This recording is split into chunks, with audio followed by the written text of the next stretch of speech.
Okay, come here a second, because this one actually matters.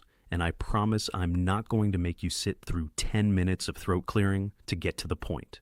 There's a version of this story on every other channel this week, and it's the boring version, so let's skip it and go straight to the part nobody's saying out loud. Here's a thing that happens in almost every long relationship, personal or political, right before it quietly ends. One side stops shouting. The accusations stop. The demands get smaller, more specific, almost polite. And everyone standing outside the relationship breathes a sigh of relief and says, well, thank God, they've worked it out. They have not worked it out. They've simply stopped negotiating and started deciding.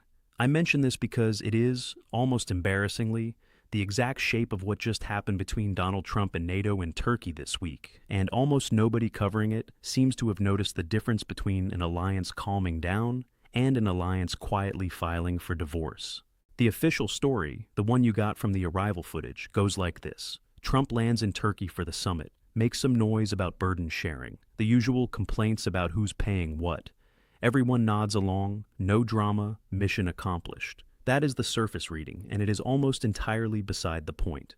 Because the actual sentence he said on camera, the one that should have made every European defense minister put down their coffee, was this. He'd been testing the alliance to see, in his words, whether they'd actually be there for the United States, not whether they'd pay their bills, whether they'd show up. That is not a funding complaint. That is a man auditing his friendships in public, on the tarmac, in front of the exact people he's asking to trust him with their national security.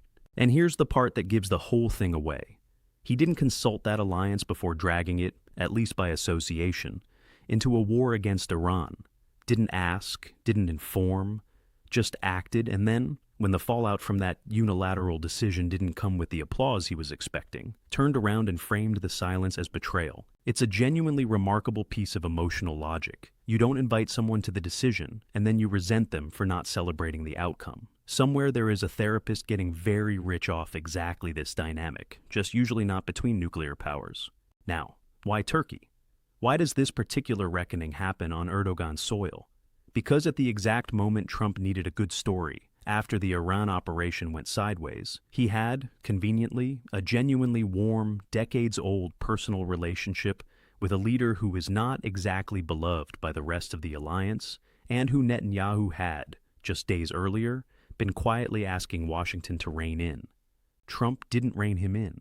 Trump went and stood next to him and announced, apparently spontaneously, that the United States was looking into lifting sanctions and selling F-35 fighter jets to Turkey.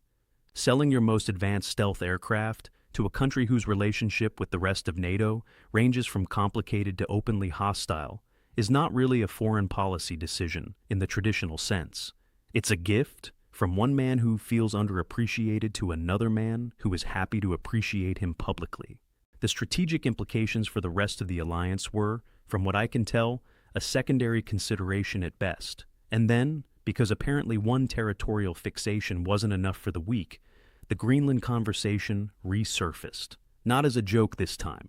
A White House official, on a briefing call, was asked directly what the plan for Greenland actually is, and the answer, roughly paraphrased, was that acquiring it remains the preferred outcome.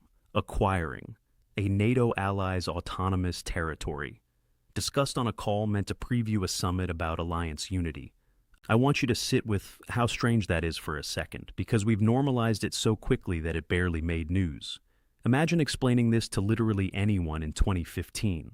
Meanwhile, in the war that actually determines whether people live or die this month, Ukraine is, by every account coming out of the briefing, doing better than it has in a long time, making gains on the ground for the first time in ages, hitting supply lines deep inside Russia. There are reportedly fuel shortages spreading across Russian cities. This is, by any conventional measure, exactly the moment you'd expect an American administration to lean in and press the advantage. Instead, the administration's own talking point was that the front lines have been frozen for 2 months, which is not really true, and which conveniently gives Washington a reason to keep threatening to pull troops out of Europe instead. And somewhere in all of this, Ukraine has reportedly run dangerously low on the actual missile defense interceptors that keep civilians alive, the ones made by an American company, and there is, as far as anyone can tell, no urgent American plan to refill that stockpile.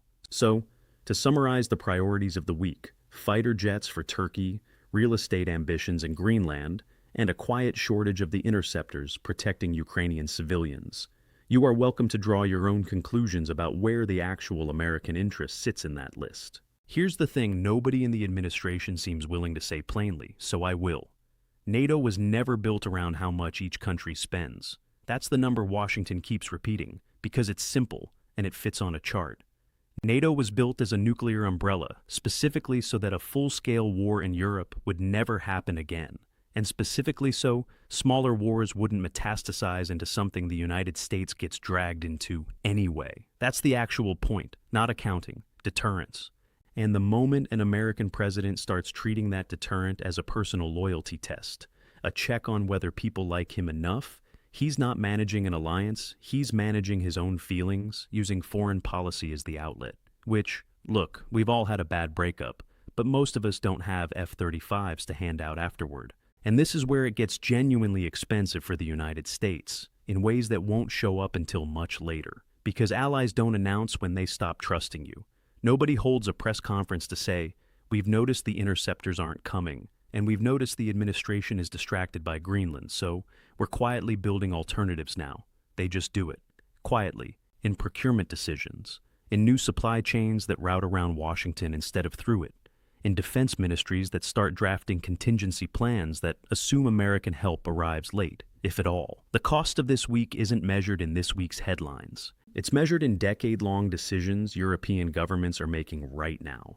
Decisions that will look, in retrospect, exactly like the moment a long-term partner quietly builds a life that doesn't depend on you anymore. And the strange coda to all of this, the detail that tells you everything about how this administration understands its own moment, is that on the very same trip, asked about how his term is going, the president described it as maybe the best year any American president has ever had.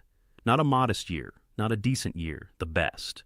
While standing at a summit where the alliance he built his career defending is quietly recalculating whether it can still count on him, while the war he claimed he'd end in a week grinds on with no resolution in sight, while his own administration can't get a straight answer out about a country's fighter jets versus another country's missile shields.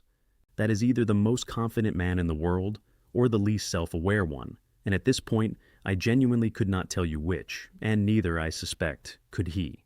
So here's where that leaves things, and I'll be honest with you about the uncertainty in this, because pretending to know exactly how this ends would be its own kind of dishonesty. Nothing about this reverses quickly. The summit will be called a success, because no drama was, by design, the only bar anyone set for it. The F-35 talk with Turkey will move forward or it won't, depending entirely on whatever mood the relationship is in next month. Greenland will resurface again, probably around the next slow news cycle, because obsessions like that don't get resolved, they just get recycled. And Ukraine will keep fighting with whatever it has left, while the country that could meaningfully change that calculation keeps finding other things to be distracted by. The alliance built to prevent a great power from being dragged into war by accident is currently being run by someone who treats it like a friend group, deciding who gets invited to the next event. And the remarkable thing, the thing I keep coming back to, is that the people meant to be reassured by this summit walked away from it more quietly worried than when they arrived, which is, in its own way, the most honest outcome the week could have produced. I'm Marcus Fenn. This is Borderlines, Analysis from the Edge. This channel is just getting started, and if this is the kind of thing you want more of, subscribe and be here early, because the stories that actually matter almost never announce themselves with a headline. They just quietly happen, in a briefing room, on a tarmac, in a sentence nobody bothered to follow up on.